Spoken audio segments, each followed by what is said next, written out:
2, 1, go.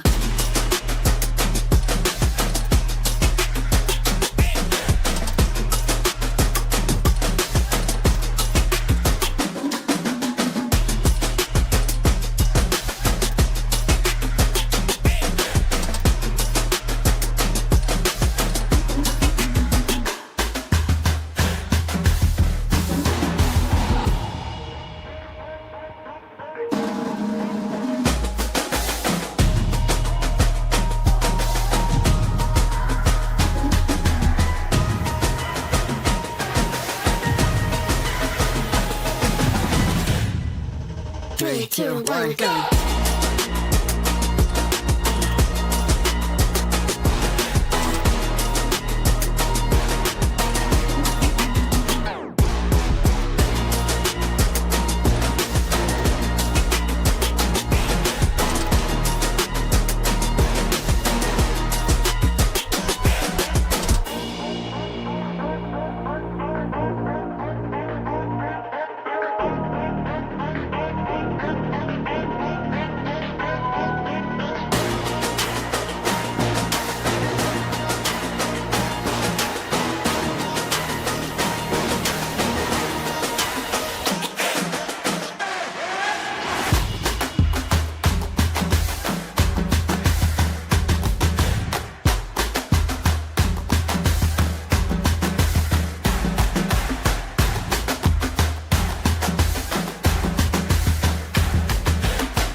Three, 2, 1, go.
Something in his eyes. There's a storm within, but it's written in the skies. Let it break me till it's over. Won't let it shake me, no.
What is up, everybody? Welcome back here to the road to the EWC. My name is Cryptic here with Zico Exotics, and today we are moving through the final series of the South American Closed Qualifiers. We've got 3 teams remaining.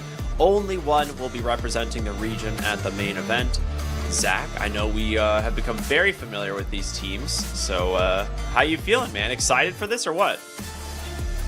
I'm feeling excited. It's always a little sad on the last day. It's like, oh man, the Dota's, it's going to be over, the qualifiers. But it's also exciting because these are the best teams that have made it to the very end. Going to bring some great games. Hopefully some very back and forth, fun drafts, right? This is the peak of the qualifiers. Yeah, absolutely. So before we jump into our first games here, let's go ahead and take a look at what it took to get here. So a lot of teams from South America we consider to be pretty evenly matched. Sin Compromiso has really kind of stood up. I mean, they lost their very first series and then has gone on a absolute heater here in the lower bracket. They have dropped 0 games and they're looking pretty strong. So I would say, maybe they're back for blood here, as the team that knocked them to the lower bracket, as we can see, was actually OG Latam, the team they're going up against right now. They lost the series 2-1. So this is the only team that they have lost a game to in this entire qualifier. And they have one more chance in this next series to join Heroic in that best of 5 grand finals. Heroic having knocked down OG Latam just yesterday. Fun series that you and I got to watch. OG showing in their first game, I think, very kind of equal footing with Heroic. A bit of a rough start in the lanes, but then they really made Heroic work for that first win. And then a little bit of a draft loss, I would say, in the second game. So hopefully, over the break from yesterday, we did some brainstorming what went wrong there and how they're going to improve today, especially versus Sin Compromiso, a bit of a different team. So maybe a bit of a different draft, but yeah, I think it's actually a little easier to draft for Sin Compromiso. I feel like Heroic, the cheese could come from any hero, or it could just be Whisper's going to destroy with this final offlane pick. It's not a cheese pick, it's just a really good pick. It's like, oh, it could be Analog in the mid lane, it could be Yuma from the carry, right? It could be any of them, and that's really tricky. Sin Compromiso, it's the Parker show. Not to belittle every other player, but they're playing around him. He almost always gets the last pick in the draft or the 18th pick in the draft, depending on if they're first or second pick. He's always set up for a powerhouse carry pick that is going to win as long as you go late, and everyone else is going to work to make space and enable that hero. So it's a little easier to know what you're getting into. But what that hero is has changed a lot, because there's a couple carries at the top of the meta, but because he gets the very last pick, he's taking whatever he thinks is the best. You might see they played a Meepo earlier today. Who's doing that? They did it. They picked a Luna. They get the Morphlings, right? They're going out there with some of these carry picks, so long as he says, yes, this is the one I will carry with. Give me that hero.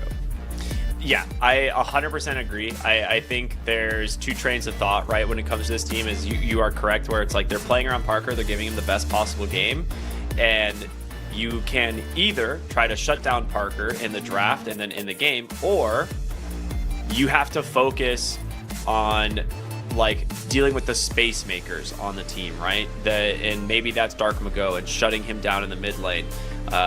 Because he's also typically to be playing a lot of really high tempo heroes. He does like to play for in an advantageous matchup as well. So we'll see. It's gonna be a really fun series. I'm excited to see how this one's gonna play out, as this is our current series, of course, here, OG Latam versus Sin Compromiso, and then the winner going on to play Heroic here later this day. They'll have a little bit of a break, unless this just goes super long. If this ends up being like 3 ultra long games, maybe there won't be that much of a break, but they should have a decent time to prepare for the last series, whoever moves on. I mean, there is a chance these go some long games. OG showed yesterday they have resiliency. They will hang on as long as possible, as long as they think they've got a shot. So maybe some long games, but both teams capable of playing some pretty fast drafts, especially if we see that Morphling come out. For Sin Compromiso, it's often you know, that second, third item timing, Manta Butterfly, sometimes another item, but pair it with the Aegis, and so we see games just end right on that that timing. So you do have to be careful. Can't be expecting to go 50 minutes every single time. Well, here we go. We are getting ready to jump into the draft here, and this is not going to be super surprising that we're seeing heroes like the Darkseer get banned. They ban out the Pangolier from Dark Mago. We saw him actually rush it on this hero yesterday. This was kind of one of the standout performances, I think, from him, has been this Pangolier. I think versus Edge, he just like single-handedly bodied them in both games, and then he got it again against Starbox. So it makes sense at this point. Probably worth banning out this hero because it is very much a comfort pick for him. But that does mean that there are some other really good heroes left in the pool. Shadow Shaman gets banned. There's still Ancient Apparition and Oracle, and a Terrorblade. Dire team pick. Radiant team. Yeah, I gotta say, these are some pretty different opening bans compared to the first time these teams played. So it looks like both of them have shifted up their strategy a little bit. For example, TA slipped through, but then ignored, apparently, for the Terrorblade. Undying last time was also a bit more prioritized. But kind of cool to see that even in just a matter of days, the teams have started to adjust their drafts. Which, I mean, to be fair, Sincom or Miso lost the last time, right? So you're not going to run the same plan, same openings. I do like the opener of the Terrorblade because I think it is actually a pretty good matchup into the Templar Assassin. So leaving it in the pool and going for the first pick Terrorblade does block that. We're going to see the Bat Rider out right away from OG. Okay. Good response to the Terrorblade, decent counter, but we'll see, you know, where this Terrorblade ends up going, if it's carry, if it's offlane. Probably not support. We don't see many players or teams willing to try it as a support unless it feels like they absolutely need to, but we'll see. Here, I don't know, you do have that option, so it is pretty flexible for both these teams. I think you're going for some strong supports on the side of Sin Compromiso for your next 2 picks after the Terrorblade. And then for OG Latam, I mean, you can pick the other support because it could then still be a Bat Rider 4, but could leave it for that core matchup into the Terrorblade, which we saw Whisper do really well with yesterday. Maybe OG Latam feeling a little inspired. You know, try to run that same Bat Rider now into Terrorblade rather than the Gyrocopter last time. It did look really good. 5 seconds remaining. That was the best Bat Rider performance we saw, I'd say. Some of the core Bat Riders have fallen a little bit flat. The idea is cool, but then I feel like you have to do well in the laning stage as core Bat Rider, and if you don't, it just feels very middle of the road type hero, not very impressive. Radiant team pick. Okay, see the Abaddon ban as well. I mean, it makes sense, right? We actually, a lot of times, are seeing more and more Abaddon carry into the Bat Riders just because it is a staple of a hero. And they do have Stinger standing in today. Again, it looks like, and I know Stinger has a history of playing Abaddon support even, so kind of a smart ban there. See, Oracle is still in the pool, so if OG doesn't feel like taking it, that could be something Sin Compromiso grabs. Okay, yeah, they're gonna secure it for themselves. Excuse me, just to make sure that Bat Rider has a decent game. You don't want all your napalm stacks being removed easily. You ult someone and the false promise comes out, just preventing all your damage. Honestly, the early game damage versus Terrorblade is also actually pretty good with your high levels of Purifying Flames. We've seen a lot of people go for Clairvoyant Curse just for that little extra bit of damage, which actually very much could matter versus Terrorblade. Silencer. Not wrong, actually. They're going to go for Silencer as their way of combo breaking the Oracle, so you have no good answer to just save some of the false promise, like oracles typically go for the blink dagger. Now you're gonna have to like preemptively try and cast your purge, your dispel on yourself, which who remembers the name of that ability? I don't know. Fortune's End? Fortune's End. Nice, cool. It ends your fortune. Yeah, so if you can Fortune End yourself, catch the silence, then blink, then false promise, cool. It's such an impossible scenario, really, so I think the silencer does hit that really well. You get the tiny and then the clockwork response here. We go on the way.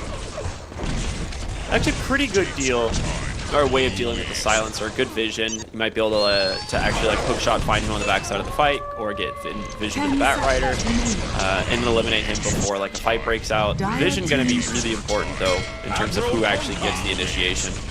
Just with these two lineups. Yeah, that's kind of the funny thing now, right? It's gonna be, okay, I'm waiting to global the Oracle. Clockwork's gonna be trying to get me so that I can't global the Oracle, and it's just everyone looking for each other. How these fights break out is gonna be very important. The lane's looking good though for OG right now. I feel like Tiny 4 is a thing, but Dark Mago is a big Tiny player. So there's a good chance that's just a Tiny mid, but now into the Kunkka, not that great. But also the Bat Rider, I feel like you could run mid versus the Tiny, and that could also be pretty decent. You know what, I'm really confused? I really thought with the rise of some people like Oracle into the meta being like these super big save heroes that we would see more Spirit Breaker because of the change to his Aghanim Scepter. I expect to see him eventually, but I think the issue is Ags is just so expensive. Yeah. Yeah, it's like the laning isn't great. You're not the best double stacker. And then the Ags is really cool, but that is a 4,000 gold item, you know? And he's not the fastest farmer until you pick up a couple items, and then you become a fast farmer. But, like, we're talking 30, 40 minutes at that point. Yeah. So, I am hoping to... Hayayasha. Yeah, I am hoping to see more of him, because that Ags is a really cool concept. I like the way they changed it. But, yeah, it doesn't seem to be quite enough for him, just because Oracle's in the meta, even Bat Rider Lasso, you know, like cool stuff like that you could play in your pocket to yourself. Just doesn't seem to be enough. Yeah, I mean, there's no other ability in the game that like guarantees you can't save somebody. Right? It is the only one. Maybe like Ricky Shard. I mean, but like, sure, but like they can also like just force staff out. Like there is no stopping like the planar pocket if he throws it on an enemy, right? Like say you're trying to make a gank onto the Kunkka in this game and you planar pocket him, you have 6 seconds to kill him before anybody on OG Latam can assist. Can you dispel planar pocket? No. Or does the dispel then get planar pocket? Yeah, that's the thing. Like that's what it's like. It redirects everything for 6 seconds, and it's a 25-second cooldown. Like that's where I was like, I feel like this ability should be good. It's dispelled only by strong dispel. That was the big change. It was originally like it could be dispelled by basic dispels previously. Now it's strong dispel. So it's like Shadow Demon's Demonic Purge or Demonic Cleanse would potentially work. But I don't know. I haven't done any of the theory crafting because we haven't really. That's the thing. Oracle's ult is a strong dispel, isn't it? Wait, is it? You might be right. Hold on. Is this whole theory craft just dead because of this? It didn't occur to me. Abaddon Shield is also a strong dispel, isn't it? So does that one get redirected, or is it just dispel? Yeah. See, I don't know because it's like, is it being redirected? Like, does the spell just hit Spirit Breaker instead? Now I have to go, dang it, I'm gonna have to go test all this. Because it's like, in my head, I was like, I felt like this hero would hit the meta because it's like, how do you play against as Oracle if your ult just keeps going onto the enemy Spirit Breaker? But if Oracle's ult dispels it, you know, then I guess I don't understand then maybe his Aghanim Scepter is just super weak. Yeah, or Oracle's just not the right hero, right? Maybe other save heroes like, you know, Dazzle comes back in the meta as a support. The Grave is not a strong spell, so it could be moved over. Well, anyways, back to this draft. We got the Sand King coming out here. So now we can move heroes around. This could be Terrorblade carry, Terrorblade off lane, Sand King in the off lane or the mid lane, Tiny mid, Tiny carry. There's all sorts of things that you could shuffle around. But I kind of feel that none of these strike me as game-winning carries. You know, the Terrorblade and the Tiny in these particular matchups. Maybe the Terrorblade. So I feel like a carry's coming out, and so does OG Latom with those bans. They don't feel like any of these are Parker's heroes quite yet. And OG Latom, you could run the Kunkka carry, grab a different mid/off lane. It's interesting You'd because have to play kind of fast. They played 2 games of Sand King yesterday, which I think I was a little bit surprised of because a lot of people have considered this hero to kind of be out of the meta. Both games were for Dark Mago in the mid lane, and he chose the Final Sting facet, which I think is this is the only one that's really viable. The other one is kind of garbage. It's like it might have some synergies, right? But in terms of laning, Final Sting is just way more damage. So I am kind of interested to actually see it in action because we didn't get to cast that series. So there should be Dark Mago's Sand King. I honestly do feel like it's probably just Terrorblade carry based on how many carries are actually banned now, but they could just let it be sacred. Nope, okay, it is just going to be carry gyro. You absolutely need global because Sand King's damage, it's fast, but it's not instant, you know, like Lina ult kind of burst. Like the epicenter has to go, and if Oracle is remotely in the area, I expect to see a blink dagger on this Oracle at some point, right? The save is always going to be there unless you can global Oracle. So now Oracle's going to need a blink and a self-dispel, which it's got to be a fast one. That's the annoying thing. So I guess Lotus. Troll Warlord, you're always calling for this guy, and he never gets picked. Wow, that's huge. I love Troll Warlord. I saw this hero yesterday in the hands of Wildcard as they absolutely beat down Shopify for the TI quals. So that gave me faith that this hero is still pickable. Also, shout out and congratulations to the USA stack of Wildcard. Big W. Not biased or anything. But yeah, I do feel like Troll Warlord is actually a good hero. I still have a lot of faith in it. I don't think I'm probably one of the biggest Troll Warlord supporters out there.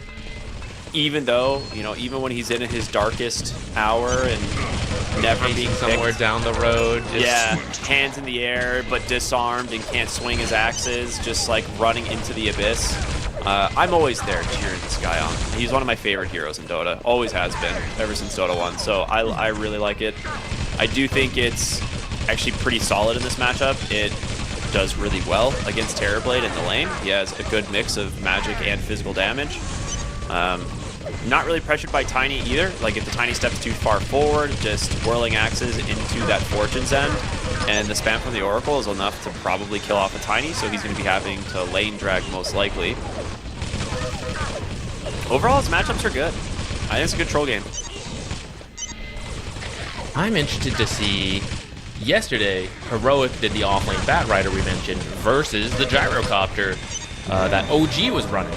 And Whisper stomped that lane on the Bat Rider, but we thought it was more than it should have been. So now we get to see Illich's version of the Bat Rider into the Gyrocopter of Parker. Now I know the supports are different, and that does make a big difference. But still interested to see if, you know, it's supposed to be that Bat Rider favored. I feel like Silencer is kind of good versus Bat Rider, since anytime you want to commit too hard, you know, you use Arcane Curse, and Bat Rider actually does a lot of damage to himself. He keeps going for Sticky Napalm. It's like, I guess I'll just wait to use my spells for 6 seconds. I know, right? Though, actually, I wonder if you could lane swap, you know, put the Oracle there to counter that. You know, when the Arcane Curse comes out on the Bat Rider, you remove it so that he can just keep going. Huge. I'm excited. This is going to be a very fun draft. I do think the offlane Bat Rider, we saw it yesterday in the hands of Whisper. He absolutely cooked with it.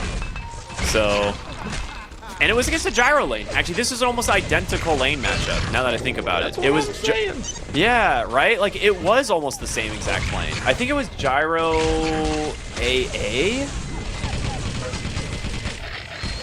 Yeah, it was gyro AA. Yeah, gyro AA. Rider Shadow Shaman. Yeah. And it's like, if you think about it, it's like pretty similar. Like, A, very similar to the silencer. But like you said, you have to kind of play around curse a little bit more. The thing is like, once you get like 2 to 3 stacks, it's all over at that point. It's just the flame break knockback with the smoldering resin innate that just burns you down. So add a little bit of a clockwork into the mix, and it just becomes easier. I'm with you, man. I actually really like this idea of the off-lane Batrider. I wonder if he's going to go to the same build, like the early Tranquil boots into the drums, into Boots of Bearing. Like, that was actually a pretty sick build. It made him so fast around the map. Kind of like it this game, because if there is counter aggression, it's Gyro having to run you down with Rocket Barrage, or later on in fights, you know, like Terrorblade pops meta and you just want to disengage from that. It could be a cool way to just get yourself and your team out, even while silenced, right? You can't depend on abilities when the global comes out, so you just use the Boots of Bearing, have everyone bolt on out of there, re-engage once global ends, or the meta, you know, you can wait that out. Cool idea, but I haven't seen anyone else do it, so I don't know if that's a Whisper special. Maybe it convinced Illich, you know, I mean, he was on the receiving end of it. After that Batrider started doing well, he was also being chased by the Batrider, and he's like, man, that's sick. I can't wait to do that myself.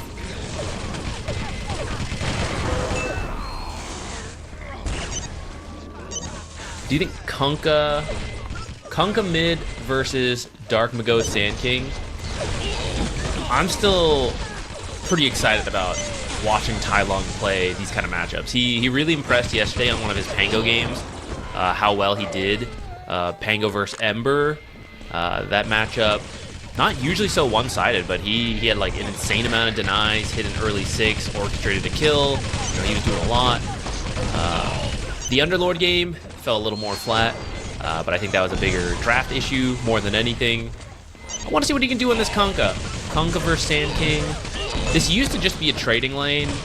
I still think it mostly is, but it's Sand King who has been nerfed a lot more. So I'm kind of wondering if this, just based on those nerfs, if this is Kunkka favored now. Yeah, I have to wonder as well, because I feel like Kunkka's mid lane is pretty easy, right? Like, it's not that hard to play Kunkka mid. It's one of those things where you're just sometimes like, you forget where the W key is, okay? Listen here. And sometimes you walk to the wrong side of the creep and you cleave in your massive AoE slightly incorrectly. You know, there's some thought that goes into it. I'm trying to think, like, you know, yeah, it's like, oh no, like, you know, maybe you don't get the cleave sometimes, but at the same time, like, the only thing you're really playing for is to make sure you don't accidentally lose your range creep. But at the same time, as Kunkka has to go into the lane, or into the creep wave to cleave, Dark Mago has this Stinger facet, which can punish you, because it immediately triggers Caustic Finale off of the hero, off of the unit. So, I am curious to see how much damage this is actually going to do, because the whole idea is it's 50% of Caustic Finale damage around every hero hit by Stinger. So I'm curious if that like also means that like the hero is taking that damage, and if he is, that just basically means he's doing what, like 10 plus 1.5% max health damage. Yeah, which is the nerfed damage from before. This is part of what hit the hero. But you're right, versus melee hero like Kunkka should be easier to apply. Though the same thing can be said for Tidebringer versus a melee hero. Level 1 Stinger was buffed. They actually buffed the early levels of Stinger. It was the late game damage that was nerfed. So it's like levels 1 and 2 are actually slightly better. Levels 3 and 4 are worse. So it's like level 1 Stinger might not be that bad in terms of getting harassment damage in. That might be true. The damage on Stinger, like the ability itself, yeah. But then I feel like part of the way you used it was to proc Caustic Finale, and that is what that one got nerfed. The percent HP dropping, Yes. full percentage point, which doesn't sound like a lot, but once you do the math, the creeps, especially, like when you explode the creeps, they do less damage than they did before. Yeah, And when there's absolutely. 4 creeps every single wave, I mean, that adds up in terms of your harass on melee heroes. Yeah, I'm curious to see how this is gonna go. Like, I'm trying to do the numbers on Stinger right now at level 1 and see how much damage it's actually gonna do to a hero like Kunkka. It's basically 105 damage on the auto attack, plus 10 off of the caustic finale explosion and 1.5% of his max health. So it's like, I feel like that's not bad. That's like 140 damage. Like, that's a pretty decent nuke. Like, maybe I was sleeping on this final Sting facet, and I just, like, didn't pay much attention to the early levels of the Stinger. So, it actually, I could see this hero being viable in the mid lane again, just with a completely different build, right? Like, I think you still probably go the Aghanim Scepter and everything, but it's just slightly different in terms of the lane now. You're not, like, maxing out. You're not, like, playing around this Sand Shroud Sandstorm the whole time. Prepare to fight. I like that more. I think Sand King was like too good in all situations, and I really like when heroes are slightly more niche. I felt like Sand King always was definitely like a melee punisher. Like if you think about it, right, all the way back to Dota, the early years of Dota, like you play around Sand King in melee matchups. And I'm kind of okay with him going back to that instead of just being like this flash farmer, well, at least I have Sand Shroud type of thing. Can kind of see that. I do think paired with, you know, nerfs aside, it makes sense what they want from him. The initiation, when you have like this gyrocopter and Terrorblade offlane, you need people to actually make plays. Tiny position 4. The Blink Dagger's not the fastest. Like, even when you have a good game, it's still not going to be, you know, I hit level 6, I can make plays like clockwork. So getting someone like Sand King can help you out a little bit there, though you kind of also need the Blink Dagger. But at least in the mid lane, you're a faster farmer than Tiny, so I think you hit that Blink Dagger sooner, and then you can work with Global 30 to seconds to try to battle. pick up some early kills.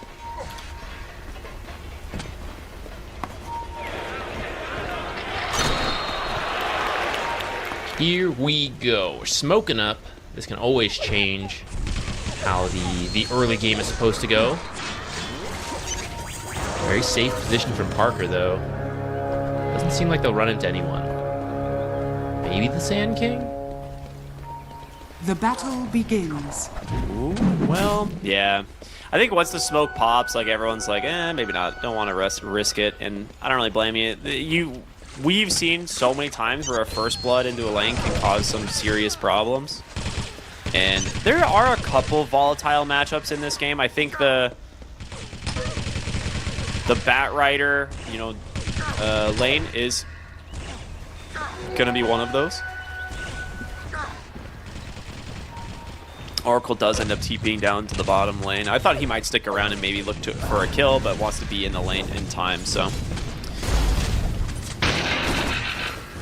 God, I love the green snotty cosmetic for Bat Rider. It's so good. I love Snotty.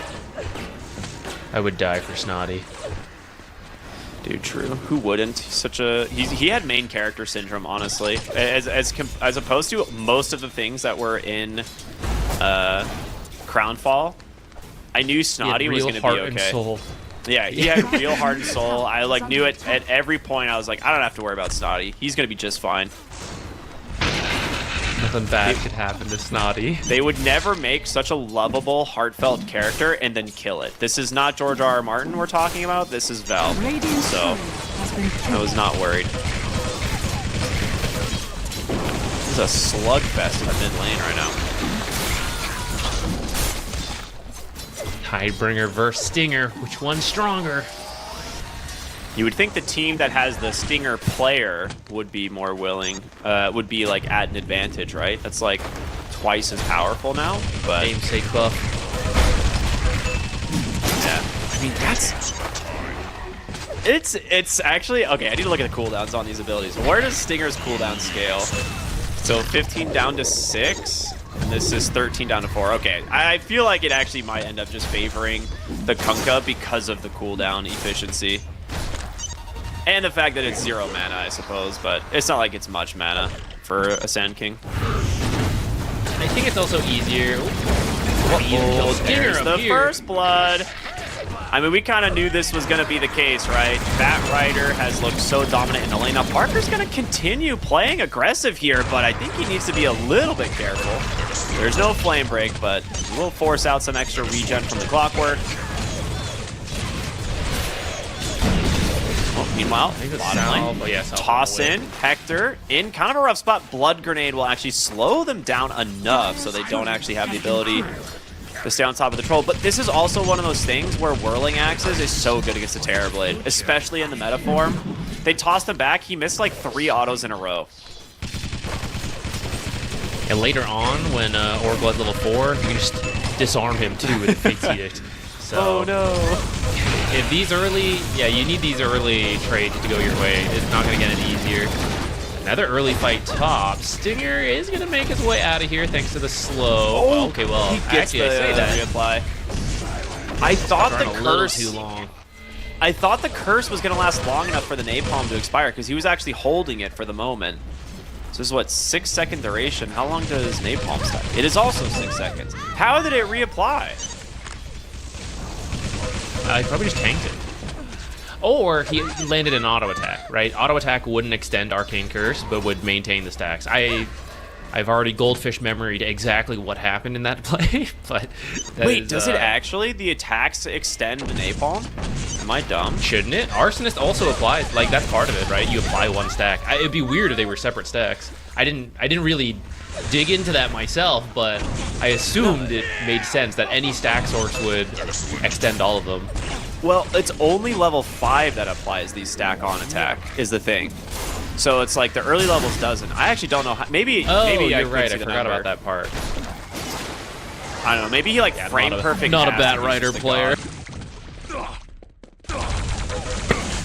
I don't know. That was weird. Or like just possibly the. Radiant structures are fortified.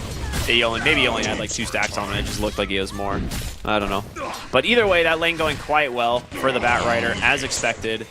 Now that being said, Gyro is having way better time CSing than what we saw in the previous series, right? I think we were looking at it. Whisper was like double his CS and killing him, but doing quite well. Mid lane, Tai Lung getting bodied out of the lane. You know what? Kunkka's not a bottle builder. Wrapping back around on that Stinger strength. Oh, El Nisho. And nice find there from Genic. Okay, Tai Lung actually just made a series of really good plays there. Forces the Sand King out of the lane completely now. That was sick. Really well done from him. Sometimes we see Kunkka build bottle. Interesting he chose not to this game. But you do have X Mark to just TP home to refill on resources. And of course, skipping the bottle means you can finish these bracers and the phase boost a little faster. Maybe opting for some faster gameplay. Hector, bottom lane. Oracle as well, but...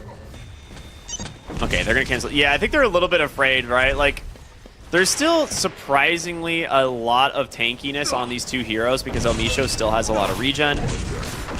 He needs his level 4 though, because he really needs that Fate's Edict to start being able to reduce some of the damage of the Tiny, as well as get a reliable, 2-point heal of the Purifying Flame. Radiant's middle tower is under attack. Both teams coming in with some ward sentries. That ward will definitely be out of range. That's a nice win for Genic. Top lane, Illich. He might just be dead here. He's trying to get away. 3 point. Oh, Dark Mago has a haste rune. He's certainly dead. I was like, it'll be close, but no, yeah, not close when there's a Sand King on a drive-by. He hits battery assault ready. Otherwise, that might be a clockwork kill as well. Kunkka, tried to get the X Mark boat combo, I think. Good burrow strike away. Radiant are scanned. That's not for the likes of you. It's a really good sentry on the top of the middle lane there, giving him a lot of vision in this lane.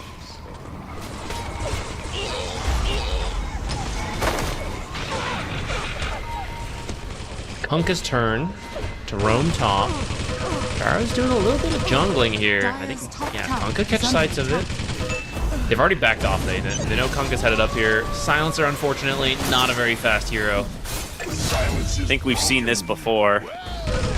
Many times. Top tower is under attack. Sick burn indeed, Illich. Silencer's got what? 1 brain drain, but 3 deaths now. Feels like that's how the Silencer life goes. You either killing heroes nonstop or being killed. Now, Troll Warlord does have his level 6 in the bottom lane. They are going to try and get aggressive with an Avalanche. The toss back, he does have the Whirling Axes. There's the Battle Trance, but he's just hitting a bunch of illusions and creeps. Nowhere to go. Yeah, level 1. I think this is where, like, the Troll Warlord buff could come through. His first Battle Trance is so bad. It's so bad. Dire's structures are fortified. I mean, I guess maybe he does need a Dire's buff. top I was going to say the issue is usually your lane's considered strong. Your late game's considered strong. So the weakness is supposed to be the, like, early mid game. Boat kill onto Tiny. Easy peasy, defend the tower. Wrap around for Really nice rotation. Gonna pay with his life. Already used the There's combo, the big though. Epi. El Misho will be able to just block all of the damage of the epicenter here, so Tai Lung might survive as a result. I mean, trade a Fate's Edict for an epicenter burrow strike. That's pretty sick. That's why this Oracle is going to be so impactful this game. I'm surprised they even go for more because they use the boat combo on the Tiny. So you do land a good hook shot, but then what's the actual follow-up? Kunkka doesn't really have anything. Oracle doesn't really have that much. If the Bat Rider comes over, maybe, but he decides to finish the top tower. I think that's actually a solid decision to open up the map. I think you get a lot stronger at level 9 on this Bat Rider, who is building towards that. He's going a very different build from Whisper. He is going to go for the Dragon Lance, I assume into the Hurricane Pike that we see a little bit more often on this Arsonist Bat Rider. Whisper's build into the Boots of Bearing was kind of the new tech. Yeah, it was unorthodox, but this is a hero that really needs attack speed, and so I was always theory crafting, like, what do you build with that? And yeah, drums into Boots of Bearing was a pretty funny idea in terms of getting yourself the attack speed that you actually need. But yeah, I still like the Dragon Lance into the Hurricane Pike. I think of the games of Bat Rider I've played on the new patch, it felt pretty good. I think overall, I like it quite a bit.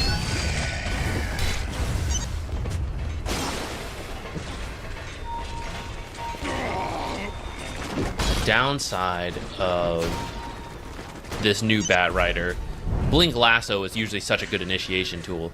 You're not going to have that this game. You're going to need to depend on the Clockwork Hookshot, who is a bit under-leveled. We're hitting 10 minutes. He is still level 4, but he's 5 XP from level 5. But that is not level 6. Still going to make just walking in work, though. They're going to catch the Tiny here. That's a nice one. I mean, the thing is the more and more gold this Bat Rider is able to get, it is definitely like a snowball type hero. So, especially with this build, I think on the other build where we saw like the Boots of Bearing, it's okay if you're not having the best game because then you still have a lot of utility you bring your team.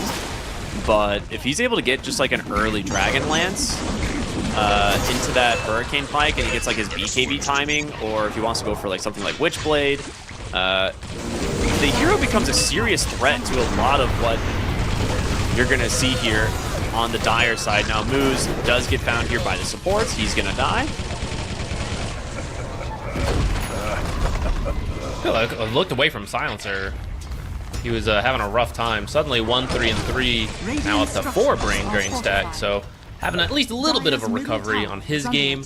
And this is where you're strong, right? The first level of global at this early game when no one really has dispels is it's where you're strong, and hopefully his team will get the Blink Dagger soon and they can start forcing some bigger fights.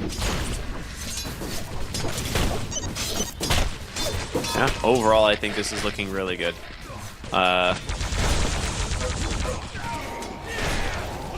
Tai Lung, level 10 on the Kunkka, still having a pretty good game. Blade Mail is done. I was kind of wondering, you know, what build he would, you know, want to go for. There's smoke up on the bottom side here. Looking for the Triangle Award will spot them. Stinger spots them. No hook shot yet for Moose, but... Oh, that is an awkward Cogs. That should have been a kill, but manages to get away. Very nicely done from him. And on the other side of the map, they will find Genix Tiny as a result. Protected, at least right now, by an Invis rune. I don't know if they have Dust. They do not. Okay, both supports actually dodging ganks right now. That's huge. Does mean all the heroes are mid, so you could push the tower here. It's already quite low. They're trying to rotate the heroes in, maybe looking for that first global fight. Yeah, very... Oh, there we go. Global instantly actually dispelled from the Oracle on the Kunkka. Moose able to get out as well. This would be massive. They're trying to chase here on Dark Mago, see if we can find an opening for the Burrow Strike, but a great TP out. Global Silence nets them nothing. What a disengage, honestly. And that's what we're talking about. Like, go for it, yeah. Yeah, really well done from Elmi. Okay, hold on. Well, we're not done yet. X mark onto the Tiny. Here's the blink reveal from the epicenter. He saw but the Fate's Edict just absorbs everything. You even reflect it because your blade mail. You do more damage to yourself with that epi. Okay, El Misho's actually owning right now. Not only did he precast the Dispel onto his Kunkka when Global Silence was coming, but he sees the epicenter, immediately Fate's Edict as the blink comes in from the Sand King. He's actually just... that's the second epicenter that's been completely absorbed by a level 1 spell for 90 mana.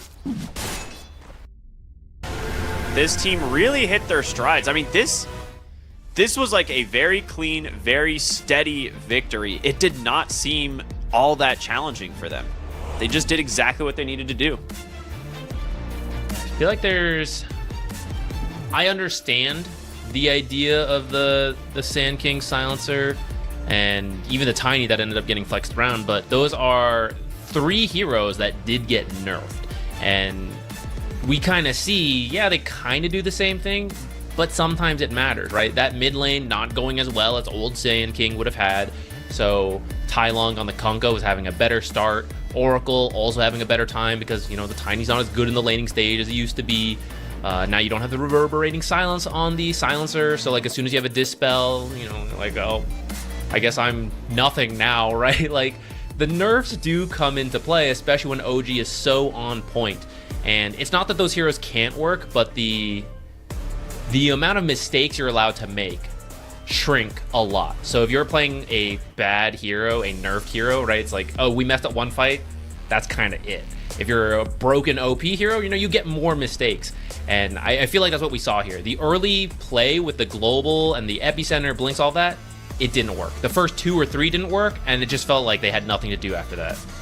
I think the first epi where they go to the bottom tier 1 tower for the fight, and LB shows like level 4, and it's just like, boop, and like blocks the entire epicenter play, and you're just like, that hurts, right? That's not a good sign for the game.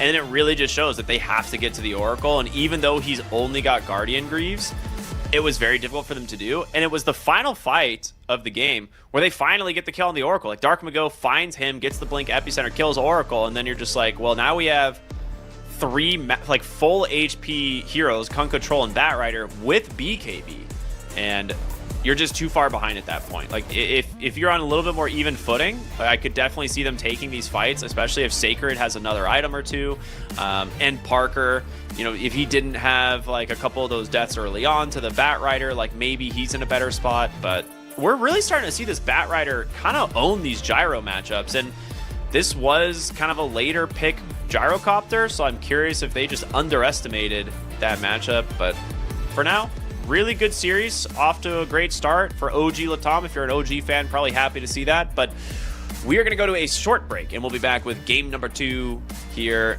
for the South American qualifier. Stay tuned, everybody. We'll see you after the break.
Welcome back, everybody, to the South American qualifiers for the EWC.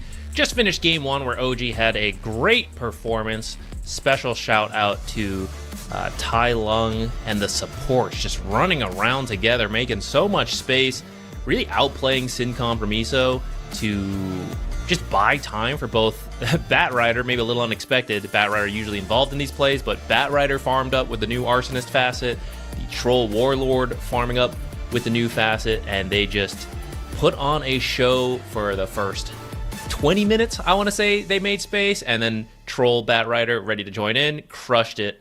One major fight and just broke open the entire base with the Troll Warlord. So Sin Compromiso gonna have to rethink game number 2, which we'll be getting into in just a moment. These teams maximizing the time they have to think out the new draft. I do feel like Sin Compromiso usually puts more emphasis on Parker's hero, which they kind of did. Gyrocopter was the final pick. They had opened with the Terrorblade knowing they could flex it, and Gyro came in at the last end, but didn't feel like the most amazing Gyro game. It just felt like a stable Gyro game, which is kind of how Gyro goes.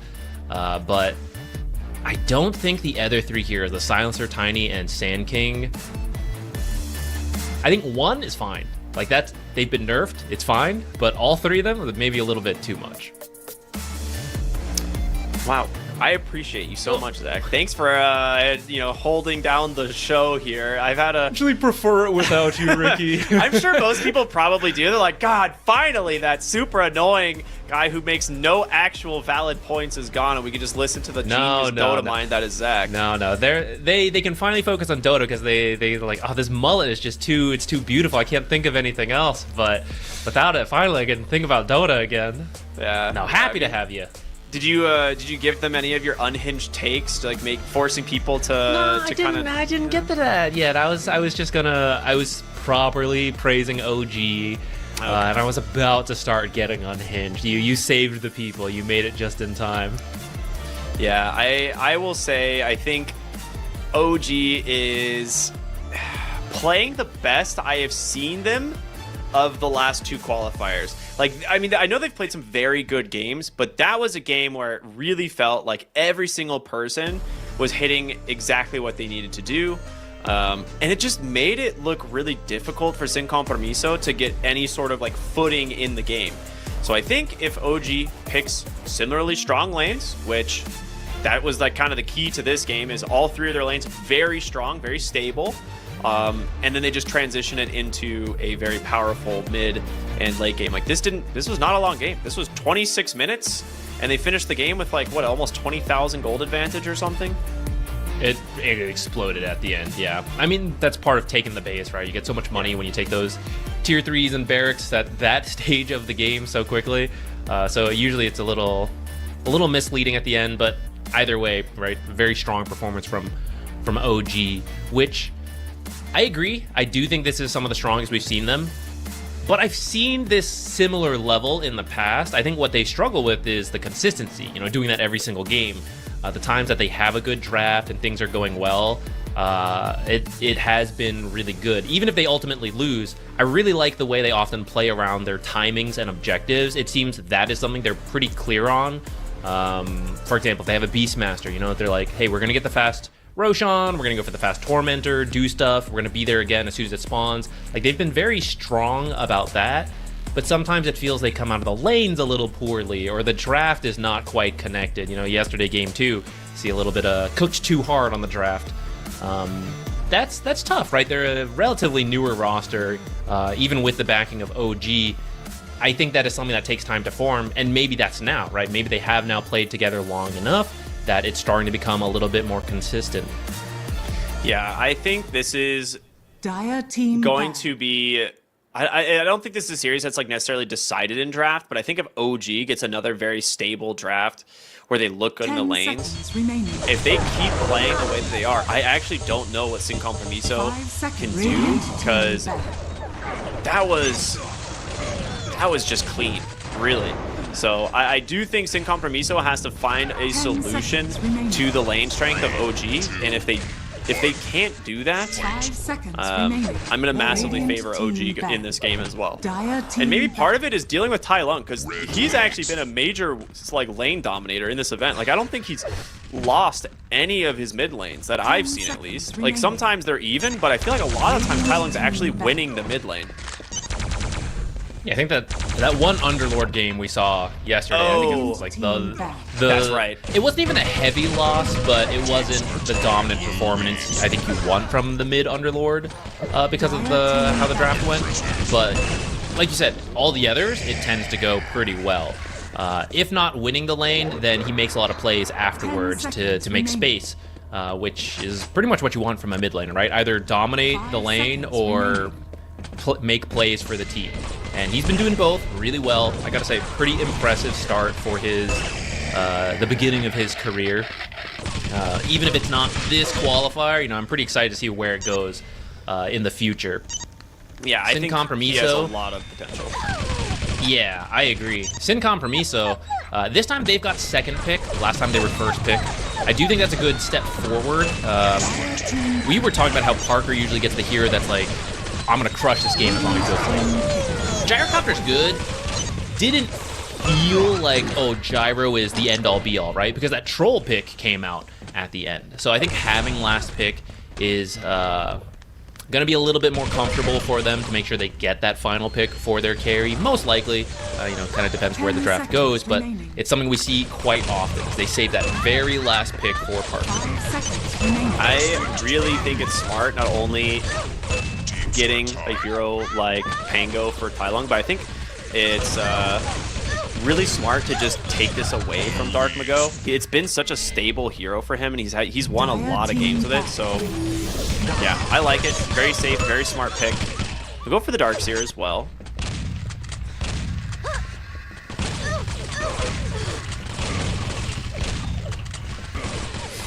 Darkseer is probably one of the most stable off-lane heroes we've seen in the last couple of days. It has like a variety of builds now that we've seen, right? The primary one really just being the Pipe, Crimson Guard, you know, kind of just whatever you need for the game. But then there's also this like Helm of the Dominator into Orchid and stuff like that we've seen, where in really bad matchups where Darkseer doesn't feel confident pressuring the lane himself, he just runs a huge creep with a lot of HP with an Ion Shell on it and lets that shut the lane. So it works well against bad matchups for the Darkseer, and if it's a good Orchid game, and even better. So we'll see. Time to consider that Oracle again. That's Very true. good performance from El Mito in that last game. It was so funny. We actually saw a game of the Oracle versus the Darkseer. I think they might pick the Oracle right here on Sin Compromiso. But we saw a game of Oracle versus Darkseer where he went the Helm of the Dominator build, and the Oracle just followed his creep around the map for like 3 minutes and would just immediately dispel it when he saw it get the Ion Shell, and Darkseer lost so much farm as a result. Very funny stuff. Yeah, we'll see the Tiny come out instead. Thought they might snipe the Oracle in the same way OG did last game. I mean, this lane is good. Tiny Darkseer is a classic, but could be that mid-Tiny that we were talking about last time. That didn't quite end up happening, but into the Pango, that's a weird one where I actually think Pango's fine, especially the way Tai Lung's been playing. I think he'd be pretty good in that lane, but it is an option for them if they want. Still down for the Oracle for OG. Otherwise, I mean, Shadow Shaman's in here. Can't really surge away if you're shackled for 5 years. That could be a good one. It's Undying. Oh, Undying is banned. I was going to say Undying into potentially a double melee lane would be crushing them. Maybe Naga you could steal. That's something that Sin Compromiso has played and is good with the vacuum. Gonna see the Disruptor. I'm sure Transference coming out here when they surge in, just knock them away. Didn't even give me a second of that. That was I mean, to be fair, it might be the talent or the facet he goes anyway, because you're definitely not going the wall. maybe you can make a case for Thunderstorm with the Thunder Strike in this game. I don't know. Transference isn't that bad of an ability in terms of being able to save your ally against like a Darkseer team, so it might be Transference. No, it's gonna be electric fence, I imagine. Okay, we do see the Shadow Shaman. Maybe versus the Darkseer, you leave it, what is it, Thunderstorm, so that the kinetic field applies the Thunder Strike in the middle. But yeah. Not Thunder Fence, Kinetic Fence has become more popular. You get the charges, and yes, technically Darkseer can run out of that because it's not a circle, but usually there's a direction you want to be going, and so that's the most important part to block off. Now, it may depend on what other heroes come out. For example, if you get a Storm Spirit that you really want to keep him in the Static Storm, that's where it's sometimes worth just keeping it at the kinetic field. But right now, with just a Darkseer and a Tiny, I'd say you can do Kinetic Fence, especially because you have Shadow Shaman to do the true lockdown as needed.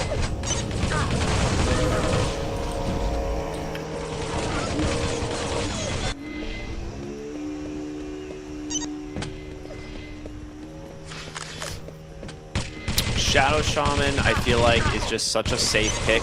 I think, realistically, it's not great in a Tiny and Darkseer because they actually have a lot of damage that they can do to the Shadow Shaman, and Ion Shell is actually one of the better abilities at dealing with foul play because it's tiny little instances of damage constantly. They go for the Kunkka.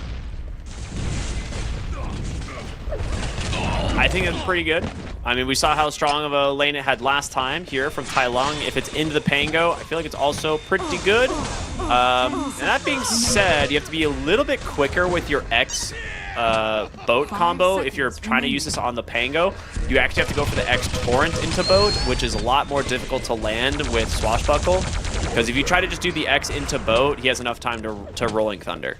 So I'm a little bit curious to see how he's going to play the matchup. But overall, 3 really in-your-face melee heroes, and I'm wondering if you want to see a hero like Timbersaw come out here. Ooh, you're right. Three melee heroes. I mean, this is probably a support Tiny now with the Kunkka coming out. I suppose you could do a carry Tiny, but that's not really the way they've been playing around Parker. And especially with the Jakiro pick coming out, that's a very strong support to enable whatever their final pick's going to be. So I'm thinking that the offlane combo of the Darkseer Tiny, the mid Kunkka, 5 Jakiro. I don't know if I want Pango offlane. I feel like Pango's not that strong of an offlaner, and you see the Jakiro coming in. So Tai Lung has played a very good Pango this tournament. It might not be the easiest lane versus Kunkka, but I feel like you'll get what you need, and you can pick a stronger offlaner. Ooh, they go for the Troll again. This is... Okay, so Troll is very strong in the laning stage, can handle the Darkseer perfectly fine, but then Darkseer tends to just run away. That's where the Disruptor actually is quite good, because you can glimpse him back, and now I am kind of interested if you want to go for the kinetic field to actually get those early game kills. Team ban.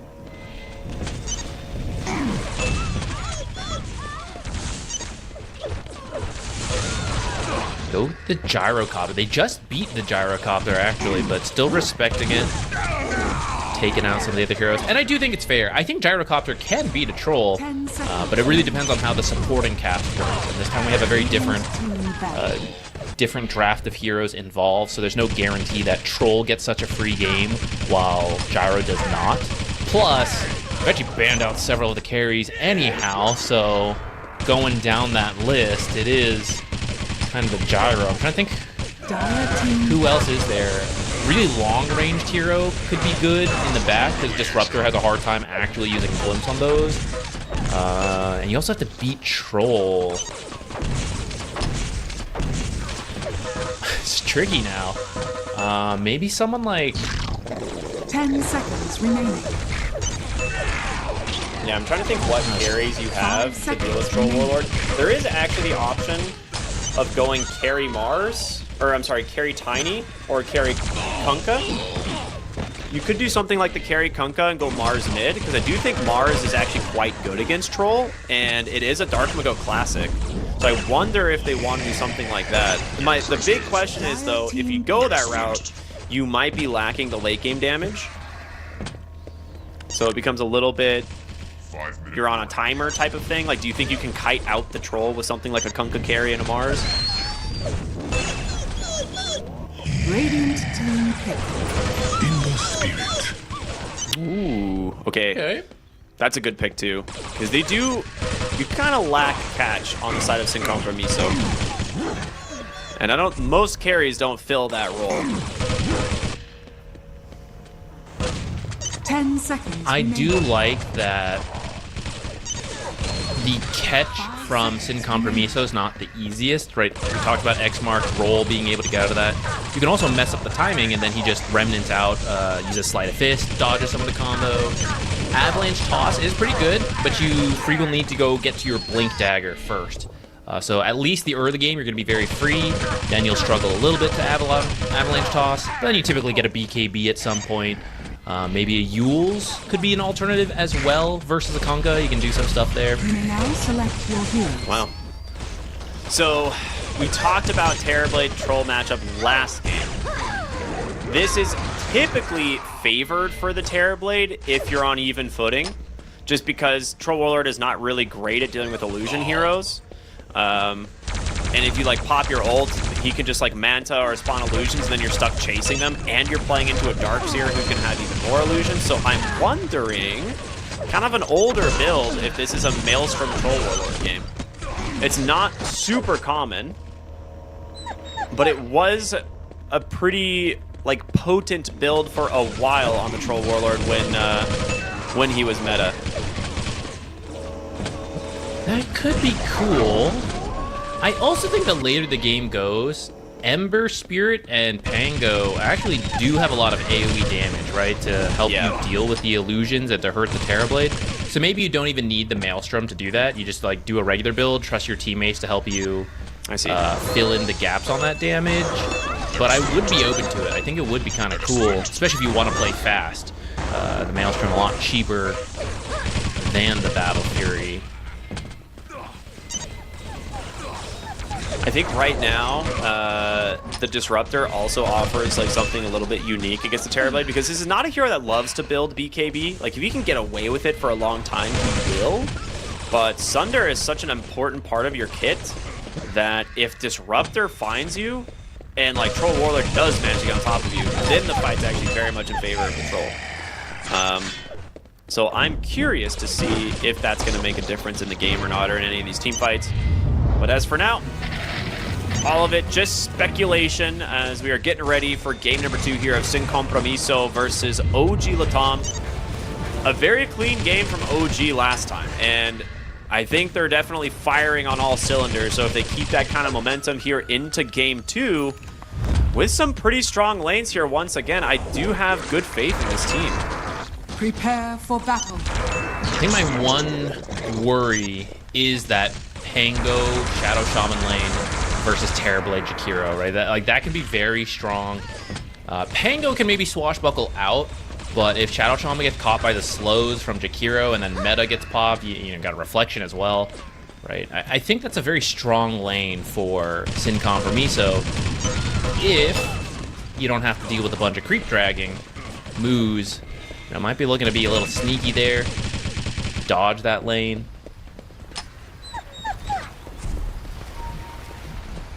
Didn't get any move speed to help with that, so it does look like you want to take a more direct laning approach.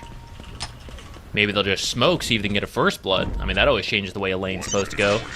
30 seconds to battle. This is it. We don't really see this smoke rotation all that often, so I'm curious if they're going to go kind of deep onto the bottom side, like into the river behind the tower. No, they're just going to go the standard route bottom. They are potentially going to get scouted by a ward here.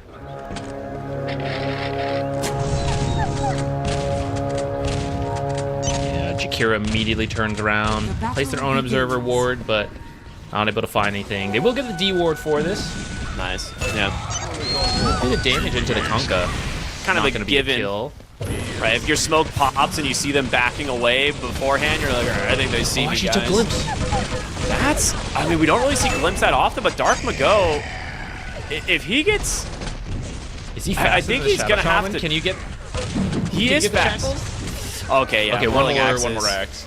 Yeah, I was wondering, I was like, maybe he tries to suicide to a tower, which he does get it. So the gold splits rather than all of it going to K1. But that is still going to be very painful for his mid lane. Jakiro is just sitting there trying to soak the XP, so someone's getting anything.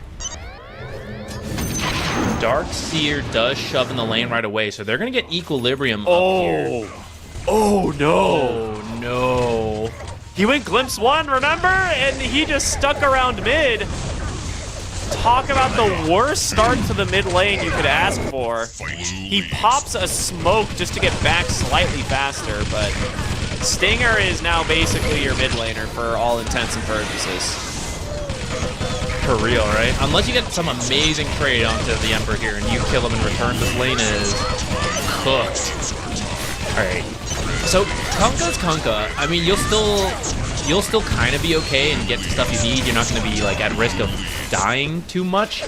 But Ember's going to hit 6 well before the Kunkka at this rate and be able to start making plays.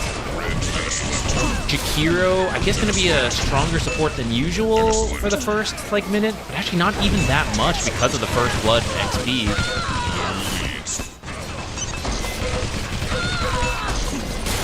I guess it's top lane that suffered a little bit. Balanced by the fact that K1 was part of the kill, but then because Disruptor stuck around for that glimpse, Darkseer and Tiny got the lane exactly where they want it, so they're going to have a good time. Ooh, kind of close.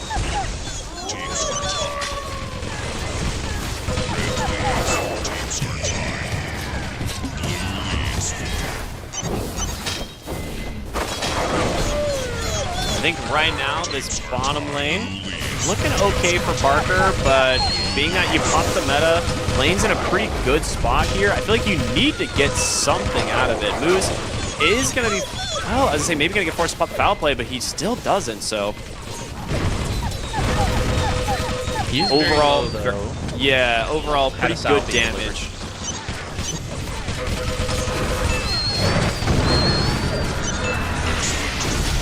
All right, the Jakiro's actually owning.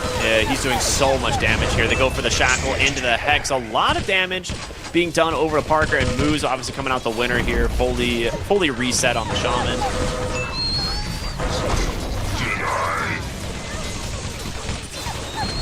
Ooh, I like this fast, fluffy hat from the Terrorblade just to tank up versus some of this burst damage from the Ether Shock and the spells of the Tango. Hero, no fluffy hat on him, though. Not a very fast hero. He's going to be dead here. Yeah, really good pressure coming out from the Pangolier, using that level 3 timing of the 2-point shield crash. And this is one of the main differences from the offlane Pango is, like, the shield crash is even more value when you're able to hit multiple heroes with it. So he's getting really, really solid trades. Top side, get themselves a kill onto the Darkseer. Radiant structures are fortified. They don't even have kinetic field. This game he did take Thunderstorm, by the way. We were talking about it earlier, which fast he would go. Has Thunderstorm, so you're going to have the regular kinetic field, which is what I thought you would need to kill the Darkseer, but doesn't even have that. Glimpsing the Tiny back to get the water room for himself. Very nice. Lively now. Your admiral is on board. Rural lanes looking good for OG here. Once again, off to a good start. We'll see what happens in this mid lane, because Kunkka's definitely recovered. He's still behind in experience, of course, but his CS really isn't that bad. It's just mostly going to come down to if that XP is going to make a difference, right? Yeah, because it's usually a pretty close race to level 6 by the 6-minute power runes. And unless something crazy happens, I don't think you'll even have level 6 on Kunkka by that time, which means you're much more likely to get the power rune on the side of OG and then go find a follow-up kill based on that, or just like exponentially increase your farm because you get like a regen rune or something. So although you're okay now, the concern is in another minute or two how this will affect them.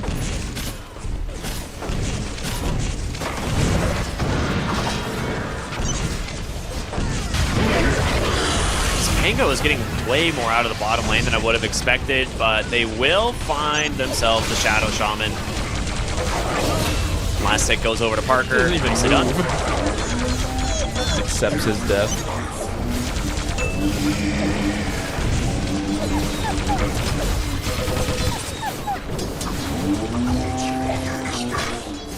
Okay, what if the way to balance foul play?